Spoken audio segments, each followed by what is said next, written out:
Hey, Tri Builders, this is Tanya, and I'm really excited for our guest today.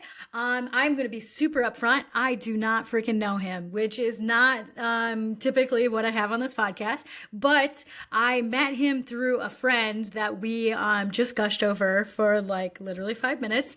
My buddy's name is Mike Hicks, and he gave me an intro to this guy, and he's like, yeah, you got to meet him. He's got a mastermind. He does a lot of really cool stuff, and he started talking about a Speedo, and I was like, I don't know what you're talking about, but okay, sure, I'll like check into this guy. And obviously he said yes because he's here right now. So hi, Adrian, how are you? I'm wonderful. And one reason I quickly said yes is when Mike Hicks introduces me to someone, the answer is typically yes. Yes, I feel like I just said, like we mutually have this love and respect for a real estate investor that we're friends with, and anything that he says goes. It's just like, yep, Mike said so. That's literally enough reason for us to do pretty much anything that Mike says. Mostly, like I'm gonna go with 95% of the stuff. So tell me what you got going on. Like you've got a mastermind, you've got all kinds of things that you do, but tell me more specifically, what is it? All right, so the bread and butter where my income really comes from is I'm a mobile home investor, not a mobile home park, and not the single units within the parks. I buy true real estate. So think of a single family house. So it has the land, but it's a mobile home that was put there. It wasn't built on site. So a lot of people confuse those different areas. So I built my niche in that. I was already a real estate investor for, I think, 12 years or so before I got into the mobile home niche. I make way more money in it. And then a lot of mobile home investors don't really talk about what they do. And I'm not scared to talk about it or even put Instagram pictures up because it looks a little ugly, but they make me a lot of money. There's a lot of people that need help on it. So I started teaching around the country some. I wrote a book on it. And so I have a lot of fun with that. I did start a mastermind, as you alluded to, that's not mobile home specific. It's just for elite level masterminds, what it's called. So for people running a real estate business or wanting to move from a real estate investor to a real estate business. And I think there's a very defined distinction there, the two. And I run my business from a distance, so I don't actually live all the time where my business is in Central Florida. And I think if we have a vision and we have a purpose, we can create whatever we want in a community. So that's the short on me. Okay. Okay, so tell me if I'm like following this right. So if I had 5 acres, like I grew up in a really small town, so everybody kind of has acreage. So if I had 5 acres and I put a double wide mobile home or moved in some kind of property or piece of like house, I would put that on that property, and that's the thing that you invest in. Is that? Yes. So I joke around that I'm a lazy investor. I would never move that mobile home there. I would let you do all that hard work and deal with the government, and I would buy it after it's already there. And then what do you Because do with it I after it's rent it there? out. I rent it out long So term. gotcha. So you're a long-term investor, really. That's kind of like your bread and butter, but it happens to be not necessarily a stick-built single-family home. It's a double wide or a single wide on a piece of land. Exactly. It can be a .08 acres, which is the smallest plot of land I own, and then acre and a half, 2 acres, 5 acres that you're alluding to. And I just because I do this in the long-term rental space, I do know people that are in the short-term rental space that have a mobile home. It's usually not that they're coming in there to stay inside all the time. They're looking for somewhere that's close to Hunting the land. mountains or hunting Yeah. land or a big fishing lake, and they're really looking to be outside more. And I'm in Colorado a lot more now, and I'm starting to look at them. Well, there's a lot of them close to the mountains, and they're not building more housing. Housing's an issue out there, and the ski resorts. Well, maybe I should be buying some of these mobile homes and renting them out seasonally. Yeah, that's interesting. You are the first of your kind in my realm. That doesn't mean that there's obviously other people doing that, but I haven't ever heard of people investing in this way. Is there a reason you started doing that? Like why you niched to that specifically? And do you have any single family homes that are stick built still in your portfolio, or you literally like, nah, don't want any of them? Let me back all the way up to tell me my quick story then, because that's going to help give you these answers. Yeah. I started out 22 years ago, I think it is now, And as a really terrible tenant, my friends and I had parties. You would never want us at your Airbnbs, your houses, because we had spaghetti wrestling parties, pool wrestling parties inside the house, mud wrestling parties. I mean, you don't want to rent to 20-year-old Adrian and his friends. So then that led me to buy a house before the whole house hacking thing, and I rent out all the rooms. And then I bought some more houses. My second house, I gave it up as a short sale because I bought it at the top of the market, and then the market started going down, and I was supposed to refinance because I had one of those adjustable rate mortgages. So my already losing monthly payment was going higher and higher. I sold it at the bottom, so I timed the market exactly opposite we're supposed to do. So I bring that up because that has always stayed in the back of my head. I bought a few more beautiful ranch style houses. I mean, houses nicer than I lived in, long-term rentals, but that short sale. So I've been wrong for probably 7, 8 years now of like, we're at the top of the market. You're right Just eventually. keeps going. Yeah. But I mean, but that in the back of my head, I just didn't ever want to be wrong in it. I wouldn't ever compromise integrity. That's what led me to look for mobile homes. And I bought my first mobile home. I saw the cash flow is so much better. And since then, I've actually sold off all of my site-built homes, concrete structure, wood frame structures. And I mean, the big one I always go over to show people, I sold one single family house. I did a 1031 exchange into 7 mobile homes, individual mobile homes. And my net cash flow went up 847%. So cash flow is a very, very big reason. Now, I get some appreciation. I get all these other things. But what can I eat every single month, and live off of, pay all my bills is cash flow, not equity, not all these other things. Yeah. So I focus a lot on cash flow and have fun. And there's a lot of people needing help in this space. Like you said, there's not many people doing it. And especially they're not wearing a bright yellow shirt and talking about it all the time. Most people, they think it's not cool. Well, think whatever you want. These people need help, and we can make a lot of money and still help them out. Okay, I want to go over to the yellow thing, but first I want to ask, so when you actually 1031 it into 7 properties, did all of those properties come with land? Or did you, were they 7 lots? Like, I mean, I know people I know of mobile home parks that are literally, it's just 7 lots, like on the side of the road. I'm not assuming you're talking about that because you said, you're not into the whole park portion. So tell me. Great clarification. No, that was 7 different owners. And that was a run of work for me because I don't normally I think I bought 14 properties that year, and that is a lot for me personally. I'm a slower cadence. But, because you have to get debt, you have to do all those things in certain time frames with the 1031 exchange. That pushed my creative skill set and figuring out how to work deals better and stronger than anything I've ever done. Really?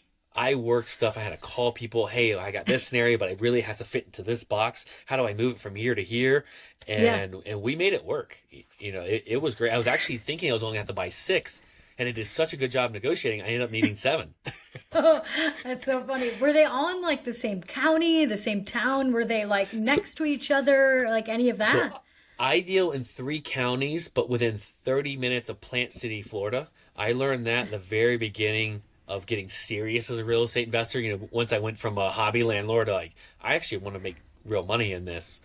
And at that time, I learned I want to go 30 minutes from home because most of my mentors went from a wide spread to a really narrow. And at that time, I actually drove everywhere and went to all my properties.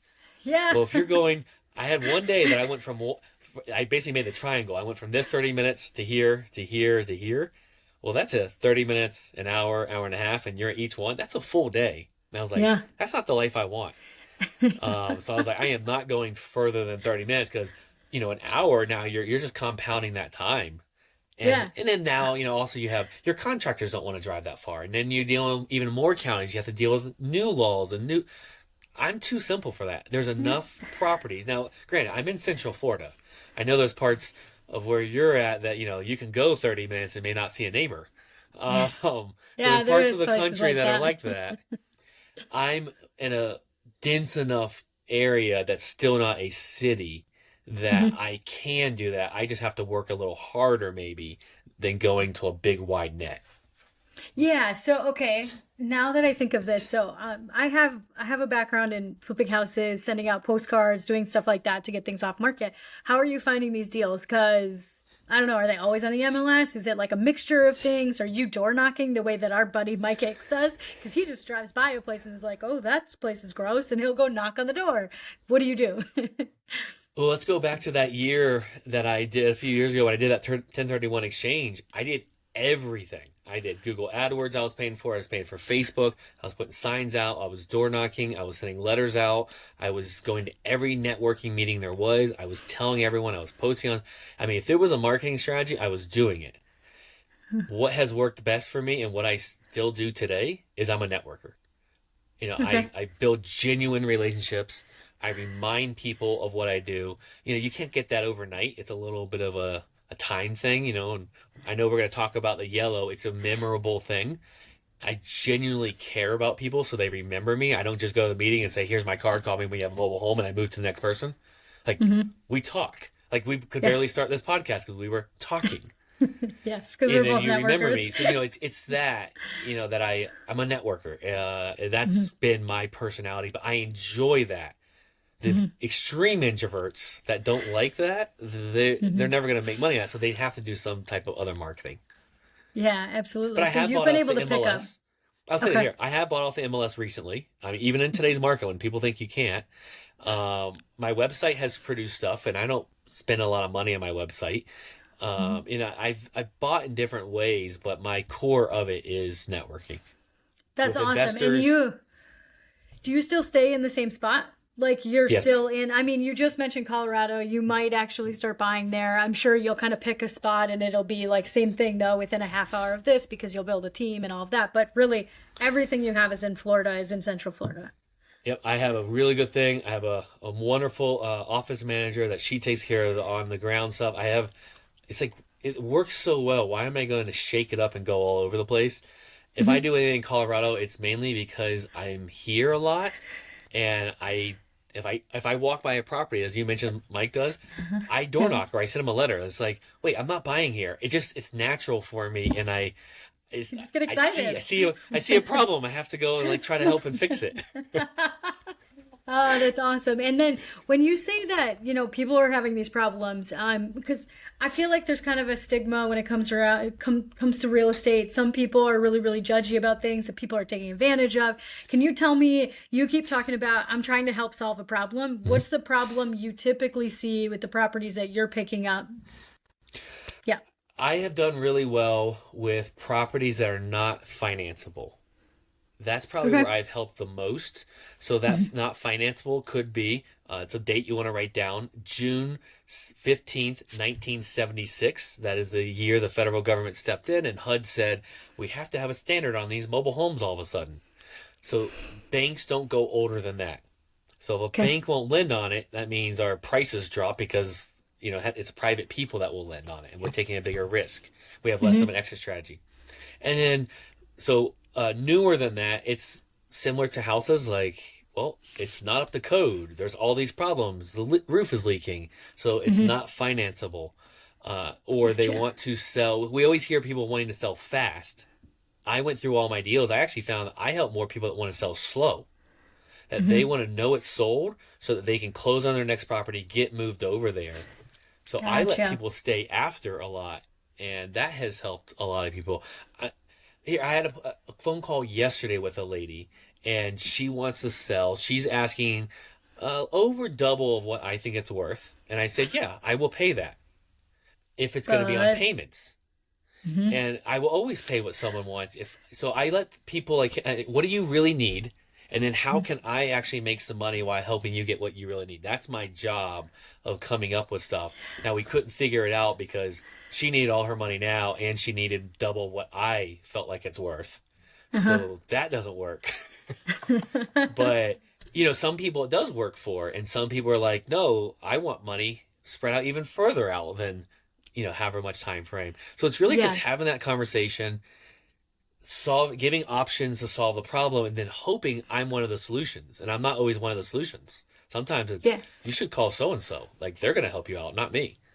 Yeah, and so when you buy a house, like it sounds like you do a lot of creative financing, which is awesome. Like everything you say, I'm like, oh, yep, he's friends with Mike, that's for sure. There's like you guys are in a club, it's amazing. And so do you do like a lot of private financing on this? Do you do bank financing? Ooh. It sounds like some of it is probably creative, so maybe they hold the payment for you, or like essentially they hold the loan, like the person that's selling it. Tell me about that. I am very proud to say, since April of 2022, I have no bank debt. I don't owe banks any money. Whoa, I congratulations. Thank you. I owe human beings money. Yes. Uh-huh. So that can be friends, family. We fund most of it through private money of friends and family. Mhm. And then there are some seller financing. So the seller decides to take payments because I'll pay you double of what I feel it's worth, which is what you feel it's worth is your value, or even Mhm. triple. I bought one a few years ago that was three times what I thought, but Uh-huh. she gave me the right amount of payments so I could do the right cash flow. And then I am not afraid to use my own cash. I know that's not the most popular thing in the real estate world. You have to have everything leveraged. I have free and clear properties. I feel good at it. I have very, very, very low debt, way under Mhm. 50% LTV. And Awesome. I look at those like, ooh, I need money all of a sudden because somebody has a deal I want to put money in or something. Well, I have a free and clear property, not a potential, this is what it could be. This is pro forma for the last 5 years. And that's Uh-huh. easier to go get a private money loan than this is what I think it's going to do. So Yeah. I will So make those, you leverage what you have, right? So yes. you leverage the property that's already free and clear. It's just sitting here, it's doing cash flow, and you're like, oh, let's just go put a 70 or $100,000 loan on that property because we're good to go. Yep. Awesome. And and something else I'll say from behind the scenes of friends I've talked to. I have my mastermind, but I'm also in other masterminds and like my kicks, we just talk a lot. I've heard, and I've done this in the last few years, a lot of money being made by moving leverage around because we've had a lot of appreciation. So Hmm. in my case, we had a lot of appreciation, and I took one property that maybe used to be 90% LTV. Well, now I have a lot of equity in it. I go and get a new loan on that at a lower rate than I already have. I take that Hmm. money and I pay off two other loans. And now my cash flow went up. I have one free and clear property, and if I had a balloon, I extended it out a little bit. And I've heard of a lot of people changing their leverage type around in the last few years and making a lot more money because we were gifted all this appreciation. Yeah, that's awesome. I love hearing about that. Like you just like the things that you're saying just make other people come to mind that I'm like, "Oh my God, you should be friends with this person because that's the kind of stuff they do." And they're like just you think of the things that we can learn. How on earth did you learn all this stuff? I mean, you've been around for a while. Like you said you've been investing in real estate for 22 years. That has a big impact on that. But how the hell did you learn how to do this crap? I am an education junkie. Yeah. Like, if there was like an AA style meeting for education, I would be attending it. That So I go to tons of education. I go to a lot of the RIA meetings. I don't care if the topic's on tax deeds, which I hope to never actually do a tax deed myself because it sounds complicated. But I need to understand enough of it to carry a conversation with someone that's going to do it. Or maybe figure out who I need to partner with when there is a property that's a tax deed problem. I am not licensed, and I go to continuing education for realtors Yes. because I like education. But the other thing is that's in my networking because the Hmm. realtor world's a pretty tight world. Well, now I'm the new person there, and I can help them out Hmm. mobile home. So I've done that. I just love education. Masterminds are a great world of education because you're getting to hear how other people structure deals, what problems they had. It's continued. Like I will never know all of it. And when I have an issue, which I have a challenge on a property now that we want to buy, and the seller wants to sell it, we're leasing it from the seller right now, the owner, and she would Hmm. like us to buy it. And I have talked to attorneys. I have racked my brain about it. We cannot figure out another way. So I called one of Mike and I's really good friends, Bill Cook, up, and I said, "Hey, here's the structure. Help me. Like, is there something I'm missing here?" And so Hmm. that's another thing. You just call friends and people like Bill Cook, like we like getting those calls because it helps us keep our sharp memory. So Bill Yeah. loves it when we do that, and I have to make fun of Bill a little bit because that's how friends are. Yeah, definitely. Well, it's funny that you mentioned this because this is what we talked about before we hopped on this call was that's how I talk to Mike. I'm just like, Mike, I don't know what to do here. Can you help me? Because he's got skills that I don't have. And that's the reason I have a really big network is like, I don't have to have all the skills. I don't have to know how to do Yes. everything. Yes. Everybody at the top of a company, like all those like Fortune 500 CEOs, they don't know everything. Like that is 100% true is they don't. They have all kinds of people under them for a reason. Like, and this is no different whether you have a company where you're the only employee or you have a company with 50 employees or hundreds of employees. Hmm. Like no matter what, you're finding people somehow to do all these different things. And it sounds like you figured that out. Yeah, I'm huge on that. So on the business side of it, I'm very big on getting in your unique genius zone and what you're really good at. So my old office manager was exact opposite to me. And she liked dealing with government stuff, or I wouldn't say like, she was really good at it. Like, she's very Mm-hmm. sweet. I got nervous and just like, I don't want to call them before I even got on the phone. And she could just sweet her way through it. And she was very, like, this is how we do it, checklist. And Adrian's more like, oh yeah, did we do this? Or, I'm the Imagineer on the top. Yeah. Well, a few years ago when she was on vacation, I had to call and turn power on at a property. And I've done this a million times in the past. And they're asking me questions. I'm like, I'm not sure. Trust me, I actually own this company, but actually I don't know the answer to that. My office manager's away. I don't even know where to find it.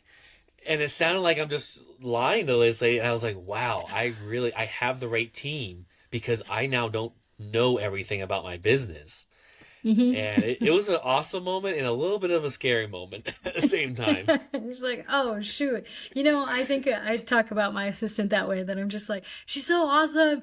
I know she does a lot. And I mean, cause she's been with me long enough that I don't even remember all the things. I know all the stuff gets done though. That's the whole entire point. It's like, she's just doing the stuff that she's always been told. And I know that she actually has SOPs for me to look at. It's just, why would I look at them? I'll just wait for her to come back. Yeah, that is a Probably challenge, bad, but and whatever. I'm the same way of looking at the SOPs. I struggle with that, honestly, because I feel like, well, as a leader, I should be leading by showing I'm going to follow these SOPs, yet it's so painful for me to do it. Yeah, but it And sounds like you luckily, created a way that you don't have to. And that's like the whole point of like, this is going to be my segue into your t-shirt anyways, because your t-shirt says lifestyle real estate investing. I'm assuming this is about like a lifestyle that you don't have to do things you don't want to do. exactly. I feel like a lot of times we're taught in society to build this business and we like gave up that 40-hour week for the 80-hour entrepreneur. And I actually used to say that I'd rather work 80 hours for myself than 40 hours for someone else. Yeah. And I've learned, well, I'm doing all these things I'm not good at. I don't really like. They're not getting done well. Well, if I can find the right person that enjoys doing those and is actually better at it than me, well, now I can bless them with getting a paycheck and I'm Hmm. happier and I can go do what I like better. So Karen, my current office manager, we talk about that a lot. Like, what do you like and what do you not like doing? And then what the not like, that's on the list. So now I have to go and problem solve. How can I either make it less painful for her or Hmm. outsource it or find a technology of some way? So I'm consistently trying to make her life better because if her life is better, she's going to enjoy what she does more. She's going to stay longer. She's going to be happier while she does it, and that's just going to Hmm. have a positive ripple effect around the whole business. Oh, I love that. It sounds like you've figured this out. Have you always had this figured out, or did Oh no, you struggle through some stuff to find it out? I haven't ever had everything figured out. I never will. I I joke around that I am successful because I'm really, really, really stubborn, and I will just push through and not ever give up. And it's not very far from a joke. I have learned. It took me a long time to learn to ask for help, as we were talking earlier, and there's Hmm. tons of people that want to help us. So I asked for help, and I admit, just like right now, like I don't know everything. I used to think I knew everything. My way was the right way, and I didn't get as far that way. And Hmm. now I'm consistently, all right, how are we doing? What do we need to improve on? We just had this morning our call, our rocks, our quarterly rocks. My quarters are never exactly on because I'm just weird and different. So they're always shifted a tiny bit. Somebody called me out on that one time. They're like, "We are 3 weeks before the end of the year. Your quarter's just started." I'm like, "Yep, it's going to be a short one." Uh, When you start your own business, you'll get to do that too. It's great. yeah. You know, well, I used to stress myself out on like staying that rigid, and I used to be very rigid, and it's just not fun for me or anyone that is working with me. And so, the lifestyle part is figuring out what we like to do. So being geographically free was very important to me, and it's very important to all my office managers I've ever had. Karen and then Jill before her is so Karen has been at Disney and taking phone calls with me. Some people look at that as, well, you're interrupting her Disney. No, she get to go during the week when her family was in town. She didn't have to say, hey, can I get day off? Yeah. Now, we arrange it so she's very little on the phone, but she was able to do that versus not able to go to Disney. Yeah. And that's very big for me that we can just set it up and our lives can be improved by our business, not our business is improved and then our lives have to fit in the cracks. Yeah, that's actually an incredible philosophy because yeah, business ownership is not for the faint of heart. There's a lot of stuff going on. So it sounds like you were able to swap it so that it doesn't take over your life and it just kind of enhances. Just sounds great. Exactly. And I learned a lot of that the hard way. Over 22 years. It's been great. So when was the last time that you actually had a real job? And I'm calling it a job, like, like a 9 to 5 or maybe like an actual paycheck from a company other than yours. Good question. I've had very few of those in my life. I worked for Walmart for about 3 years. One of the best things I ever did. I learned that retail ruins holidays. So get out of retail. Yeah. And, I learned a lot there. I enjoyed it, actually. I really did. But it taught me a lot. Like, get to work. Get your shit together. Yeah. So I did that. I worked at a restaurant for about 3 weeks. I quit that job, and quitting a job feels amazing if you've never done it before. And I worked at the YMCA. That is the last real job I had. I loved it. I loved helping. I thought I was going to go into personal training at the time. I'm still very big into fitness and health. But I worked 8 hours a week, twice a week, 2 4-hour shifts. And it ate away at me because I knew where I was going to be at noon on Thursday. 3 weeks and 3 years, 30 years from now. Like, that was hard for me. I did not want that much certainty in my life to And it know was only where I eight was going hours to a be. week. Yeah, it was 2 4-hour shifts. Honestly, it would have been better if it was 1 8-hour shift because then it would have been one day a week that I had to be somewhere. Yeah, yeah. Now I flow with it. Right now, currently at this moment, I have Tuesdays and Wednesdays are the only days I'm working to allow anything on my calendar. Now that means they're long days. If I still want to get my yoga practice in and my morning routines, I'm up at 4:30 in the morning on Tuesday, and I usually get home around 10 at night from yoga. So I book in my days, but they're very long days. But that means now I still do business stuff other days of the week. But on Monday, if you said, "Hey, I'm in town, I want to go hiking," I can say yes and just move that stuff to a different time. If Yeah. I had this podcast already in the calendar, I can't have to say, no, actually, no, I have a podcast.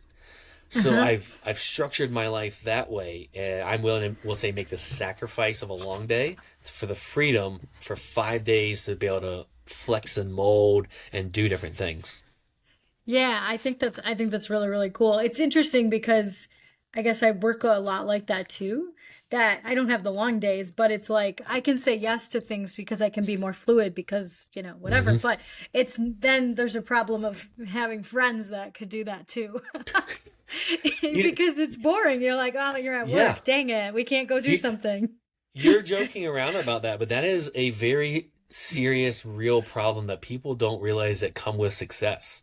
And I have gone through it.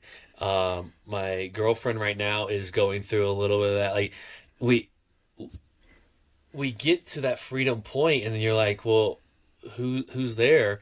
And there's jokes sometimes in masterminds, like you join to get free, and you stay to have friends to travel with and hang out with.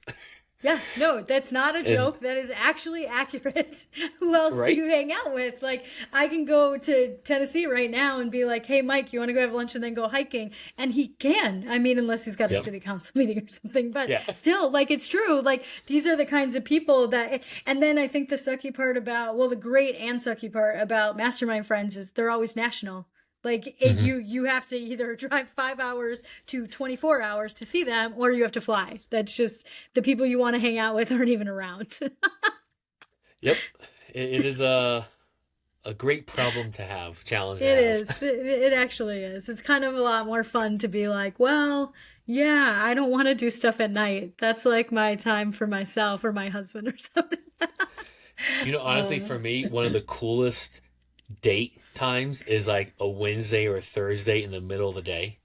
I mean, yeah, Yeah. it's like me and the seniors, like my girlfriend and Who I and the cares? You'll take seniors. the cheaper But prices. yeah, it's like it's empty and there's just like a calmness about, let's just say you're going to the movies.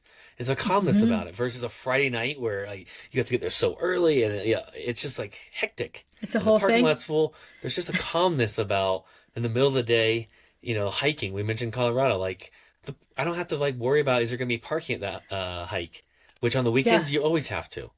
There's Yeah. just a But difference of calmness. So I love, that doesn't mean I don't do stuff on the weekend, but I uh love, it's special to me when I get to do it during the week. yeah, I me and my entrepreneur friends, oh my God, this is a really stupid thing. But you like drive around and maybe you have to stop at a store. Like I have short-term rentals, like I have some Airbnbs and I'm shopping for them right now. And I go on a Wednesday to maybe a Home Goods and I look around and I'm like, God, don't you guys all have jobs? Like, what are you doing here? Because I expect it to be less crowded because it's a Wednesday. I'm like, is there a holiday that I forgot about? Yep. Because I don't care about holidays. Like, I don't have a job and I Yep. don't have kids, so I definitely don't care about those schedules. So you know what I'm talking Oh, I about. know exactly what you're talking about. God, Yep. aren't you supposed to be at work? God, geez, you're ruining all of our times. Get out of here. Oh, I love it.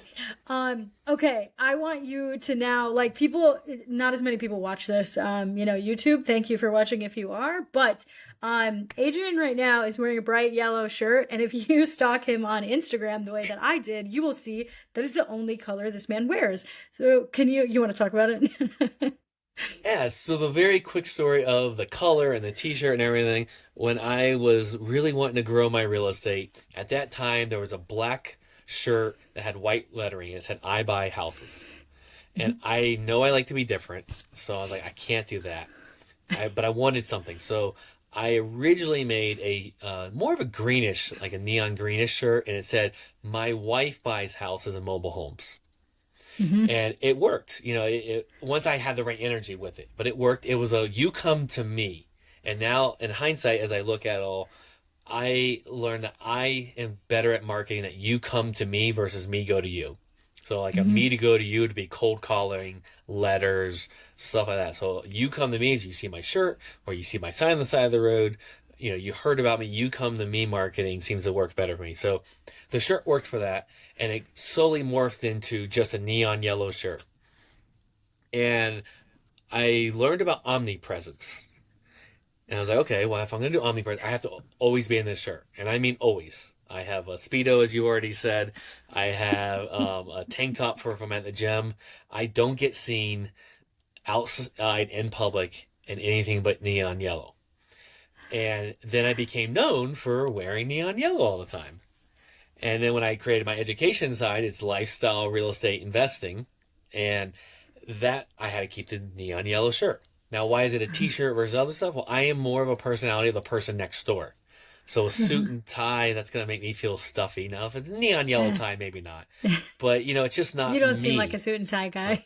I do have a full neon yellow suit, pants, jacket. I wore it for Halloween with a neon yellow, 80s rocker with a mullet, neon yellow shoes, neon yellow socks with this shirt. And I wore it for 3 straight days at a conference. So there was lots of fun jokes there. Yeah, but everyone knew me. We're talking thousands of people, and they Uh-huh. all knew of me at the end of Yep. that conference because I stuck out like a sore thumb. I do like Yeah, you're the attention yellow guy. with all that. So with that, now looking in hindsight, I start dissecting. Like, all right, well, what made this work? It's just not this color. Well, it fits my personalities. I mentioned that there. The yellow fits a lot of like my personal mission and branding of I want to spread happiness, joy, sunshine. Well, yellow reflects all of those colors. So there's a subconscious piece of it. I just learned last week or the week before that bright yellow is the first color the eye actually sees. I don't know if that's helping at all, if it's such a small thing, but it can't be hurting.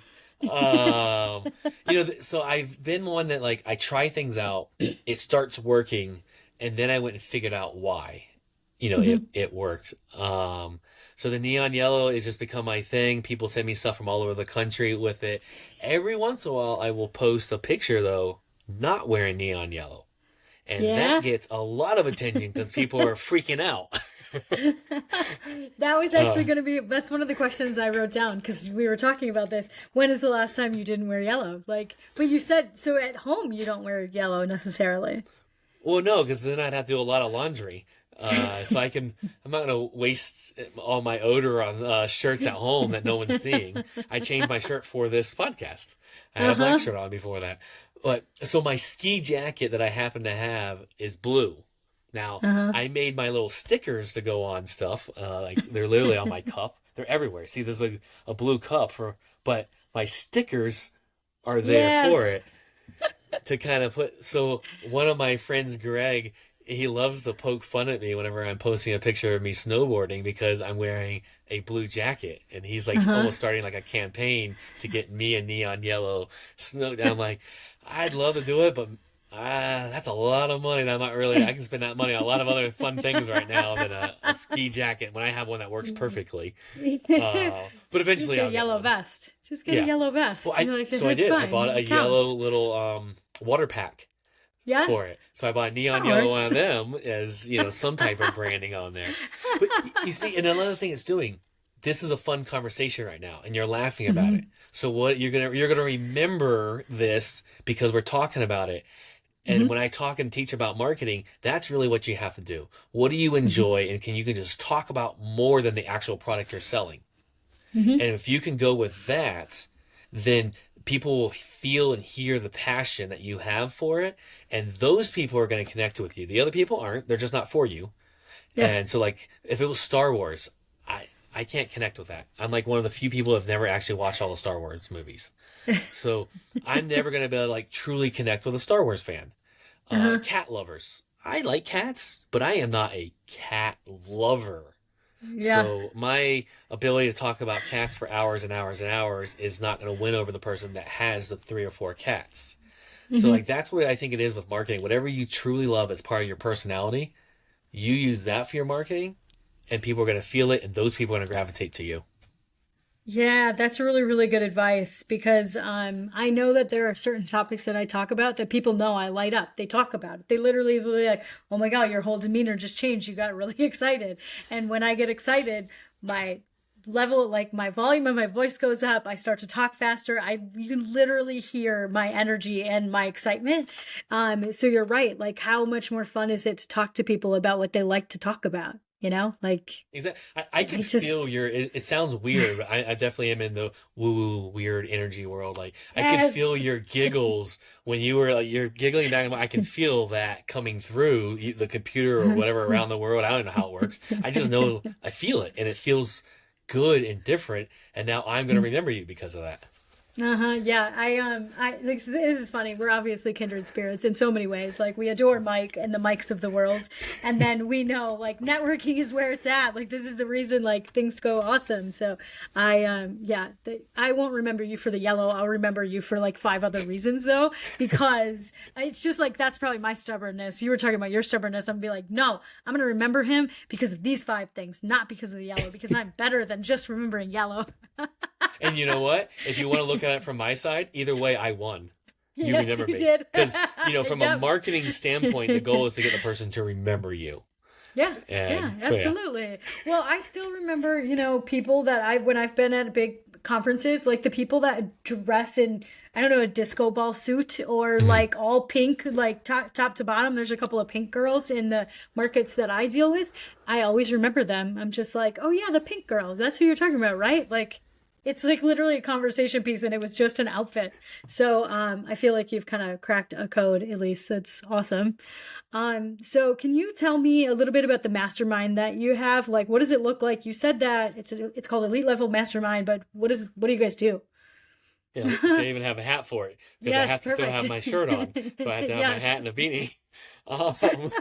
And I mean, and a VA made it, but it was very fortunate that there happened to be some yellow there. I might have had Yeah. a little bit to do with that.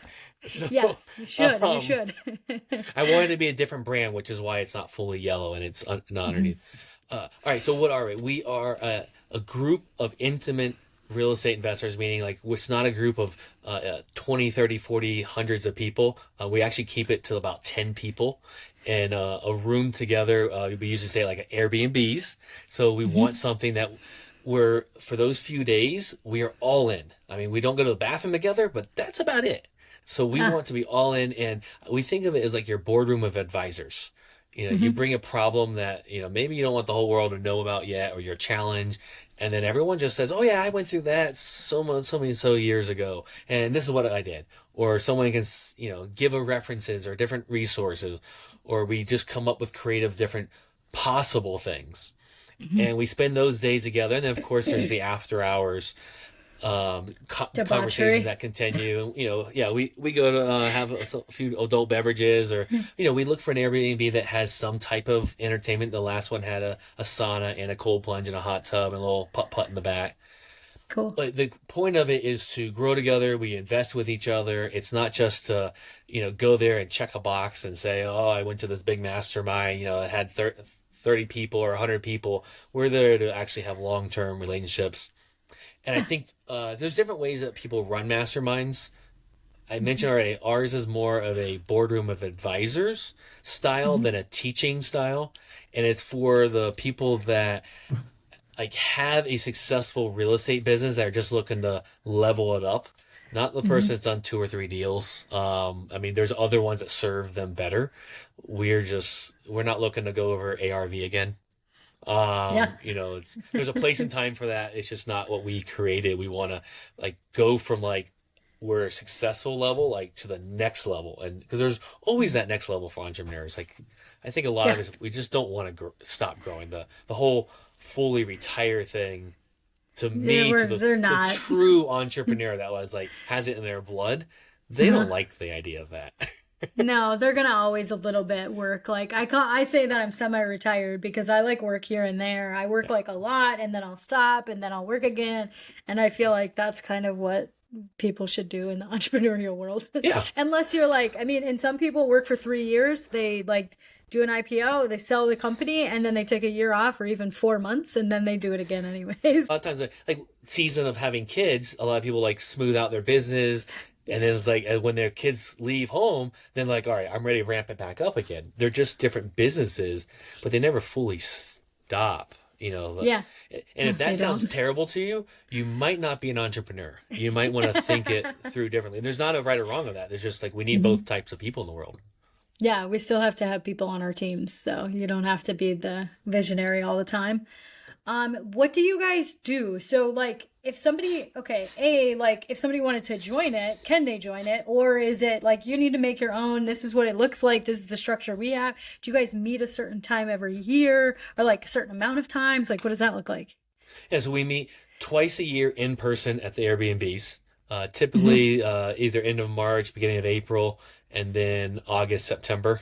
I would say from the facilitator side, that's one of the hardest things of actually trying to get everyone's schedule. It's impossible to do everyone's schedule all the time, but we try.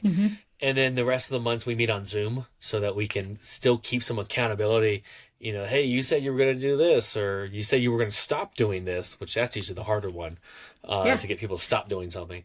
And so there's that accountability per part. And then we chat in the middle, we have a WhatsApp group. But yeah, people, if you are interested, you can apply elitelevelmastermind.com. Or I know you're going to have my socials at the bottom. You can just shoot me a direct message about it. And, we always jump on a phone call to make sure that like not only the person's the right for us, but like we're right for that person. Mm-hmm. And then you did ask a question. I'll throw two little tips out there for the people. Like if somebody's going to try to start one on their own, Mm-hmm. we did a lot of research before we had started. So I say we, my friend Dave Garcia and I, we're Mm-hmm. both in different masterminds, and he's even a coach for different ones. And one common things we saw of ones that make it and then ones that don't. If you're going to start one, you need leadership of some sort, and then you also have to have a financial investment. I know it sounds cool. Oh no, we're just all going to meet and split it up. Well, those people like cancel last minute and they're not as committed. Mm-hmm. So even if you're not looking to make money, okay, then donate it somewhere. I don't know what it is, but if I have seen it over and over and over again, the ones that make it longer, there needs to be some type of financial commitment. And sometimes that financial commitment, the dollars higher and higher just get the more I was gonna say higher quality person, but that was not the best term, but I said it anyways. No, but I know what You you know, mean. It's a higher quality mindset of a person yeah, because it's not necessarily the person that matters. It's like, where are they at and what are they willing to do? Because if you're willing to only talk to people that join free Facebook groups, you're going to get free Facebook group type of people. And if you're going to be around $10,000, a table kind of people, like that's the conversation changes completely. So exactly. I get you. Uh, at a RIA meeting a few years ago, I don't remember who the story was about. I want to say it was one of the presidents or something. Uh, was giving some advice to someone that like only had $1,000 left. We're about to go bankrupt, and he said, "What should I do?" He said, "You should donate it to a charity dinner that costs you $1,000 because you're going to meet the right people there." And like that was like I kind of knew it, but it was like, oh yeah, we shouldn't try to make it spread out. We're gonna buy a bunch of tiny things. If you buy the big That's thing that such will a actually get you to the right people, that will make you the right money, and I'm consistently upgrading my money mindset. I did, was not. That's been a big challenge as well. Is more success comes with more money, and then you realize, man, I have these limiting beliefs about money from my past and my childhood, and so that to me, I yeah. don't think that's ever going to stop. Yeah, I feel like that deserves like a pointing out of like that's a brilliant thing to do with $1,000. I've heard some speakers talk about stuff like that. Like I follow this guy named Walter Bond, and he used to talk about, they didn't have very much money left, so they decided to invest in a country club membership. And it was because all of a sudden, yes, it was a lot of money and it was like all they had left, but all of a sudden he was in the room with people that had that kind of money. And it is true when you're around these kinds of people, your frequency goes up because the kinds of problems people that have, that live paycheck to paycheck or live, they're always trying to make ends meet. Those kinds of conversations are different than people that are trying to like I came up with this goal like last week. I'm like, we're gonna buy a flip in the next 4 weeks. We don't have the money for the flip. We don't have the financing lined up for the flip. We don't have the flip. We don't have any of it. But I just made this decision, and like people around me are like, what? Like that's not a thing, Tanya. I'm like, yeah, actually it is. I know people all the time that will just go buy a house within a week. It doesn't mean like I'm going to do that this week, but I know that in the next 4 weeks, like I can manage it because I know what's possible. And when you hang out with a person that has that conversation, and then a person that's like, oh my god, I don't even have $500. Like those, you will always have different conversations with those kinds of people. Exactly. And the person that's saying, "What are you going to do? You don't have the money." That room doesn't have the money. The ones that are like, "Cool, you're going to figure it out. You know what you're doing." That room has the money, Yeah. and they're going to Yeah. lend it to you.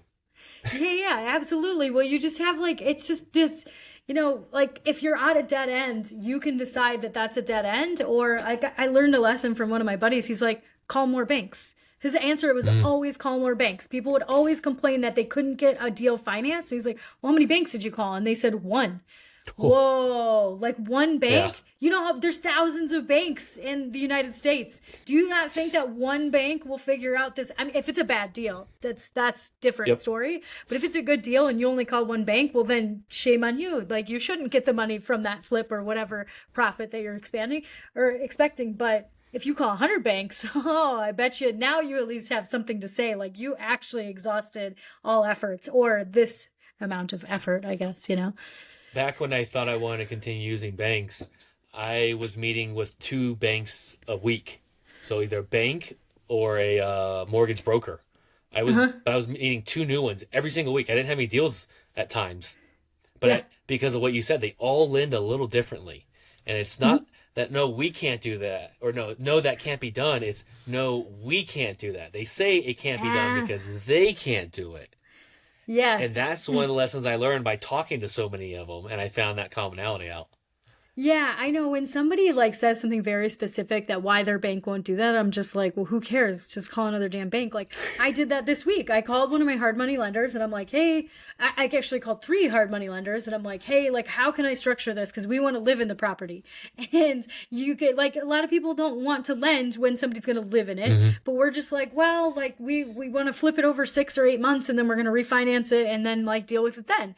But it'll be cheaper than rent. It'll be perfect. And my one of my first hard money lender guys, he's like, yeah, banks don't, like hard money lenders don't do that. But then I had heard from a different hard money lender 20 minutes before him, and he's like, yeah, they don't care about stuff like that, Tanya. So even hard money lenders have different rules. And it's like, it depends. He's like, well, if you're talking to people with private money, I'm just like, all hard money is private money in some way, shape, or form. Like, it's not, you guys aren't a bank. Like, if you're a bank, that's fine, but you're not necessarily, like, if you're, how you're backed or whatever, wherever you get your money. I was just like, well, most hard money lenders are private people. And I don't care if I'm paying 10 or 15% of the money because I know what my plan is. I know that I need this for this amount of time and then I'm just going to refinance it. So who cares? It's still going to be cheaper than rent. So yeah, I just think of things like that. It's, you need to be around people that think like that. That's the reason that I'm drawn to a person like you or like Mike Hicks, because you think about different ways to do things. Like you don't have to use a bank. Oh, people that don't use banks just amaze me. I just love it. I wear it as a badge of honor. Yeah, but you know, there were absolutely. years that I was paying higher rates because of it. But Yeah, now when things have gotten tougher, I don't have a problem. I have more money than I need. And there are some moments that I've been paying lower rates than people have been borrowing from banks at yeah, because I spent my time building that and that proof. And yeah, one reason I went that route, besides that, I just like dealing with human beings. It just feels better when I pay somebody that I know where it's yeah, going. yeah. But the other piece of it is when I studied all my mentors that been through 1, 2, and 3 recessions, they made it through the recessions by private money, not by banks. Because the banks said at some point, they say, oh, we'll lend you forever. And then all of a sudden it's like, well, actually, we can't lend Nope. right now. And that's when everything's on sale, when they Yeah. can't lend. Yeah, absolutely. Well, it's true. It's learning from other people, and you know when you did use banks, it was fine because that was the strategy you knew, and then Yeah. you got more tools in your toolbox and just like changed it. And like I know some people that are just starting out, they're like, "Well, that's really expensive money." And it's like, no, it's not. If you're gonna make Well, money, it's actually not expensive money because who cares who gets the money as long as you're gonna walk away with some. So I'll pay 15% for money if I know I'm gonna make money. I don't care. my first private money was 17.5%. And everyone, Whoa. see, that's the That one's reaction I get. that yeah, but that one's So, I haven't seen anything higher than 15. But you know, I started 8 years ago. So well, let's look at the other side of the deal. I paid 17.5% to him, which I think everyone would take that deal. Some people would be like, no, that's too much. There's a risk there. yeah, I had $500 in the deal, making about 200 a month. So who yeah, had the that's better not deal? bad. Yeah, you You would take definitely either had a good side of the deal. deal in a heartbeat. Who wants to Yeah, give me more money? 17.5% guy. yeah, He really wants to give me more. Now I don't pay that anymore. yeah, of Um, course. But but you of started course he wants. somewhere. Yeah, he want, and it's a little sticker shocker. It got you like, whoa, let me hear more about it, and then I'm gonna say, well, I've already proven myself, and now I pay single Yeah, digits, but it yeah, gets people's attention. But uh huh, as you said, if the deal can make money, I don't care what the rate is. If I hmm can make money with it, yes, I want to make more money if I can. yeah, I am a capitalist, but yeah. if I can help people out and make money, the rate doesn't matter. It's the net dollars that come in. Yeah, absolutely. And that's the thing that you figured out. Like I agree. Like I've had, less than 5% money. It's fantastic when that happens. But it's okay when it doesn't happen as Yeah. long as I'm going to make money. Otherwise, like I'm not going to do a deal that I don't make any money. Like that sounds terrible. Yeah. But And still pretty it's not good. safe to your team. It's not safe to your family. hmm People were like, "Well, what you could do that." I'm like, "No, it's not safe to my office manager, my VA caretaker. Like rely on my decisions. And if I screw up a decision, it's not just my life I'm messing up. I'm messing up my team's life, and that's not fair. Yeah, you got to make money to make sure that you can pay people. Like, that's one of the fun things about, I guess, kind of tax time. Nothing's fun about tax time, but is seeing, like, when you go through your books really, really fine tooth to, like, reflect on the last year, like, getting to see how much money we paid out last year. I'm like, yeah, we made money last year. Yes, I would have loved to have made way more money, but I see that and I'm just like, holy crap, like, I paid out, almost $100,000 to other people. And that is really, really cool to be able to do something like that as a business owner. Cause you're like, well, Nito, like, I know I made some money, but look at how much, like, she didn't have to have a different job. Like, I got to give her that. So that kind of stuff is really cool. That's what I like about business ownership. I am right there with you. And I'll tell you that type of social media post might actually get you more people that want to lend money. Yeah. So I do that every once in a while. I'll get an update from my bookkeeper of how much I've spent in interest or how much I've paid back, or whatever. And I'll just post it on social media. And then someone's like, well, I want to be one of your friends. I'm like, all right, let's talk some more. There's some SEC stuff you do have to be careful with there. Yes, but agreed. As a my social media is all my friends anyways, and I make sure that we have documented conversations about it. Of course, I'm not an SEC attorney. Make sure you do some type of disclaimer before this. But I love this. That's really funny because that's the kind of stuff that I would say too, is like, hey, we don't make decisions for you. You can't do certain things on the internet. You need to look into that yourself.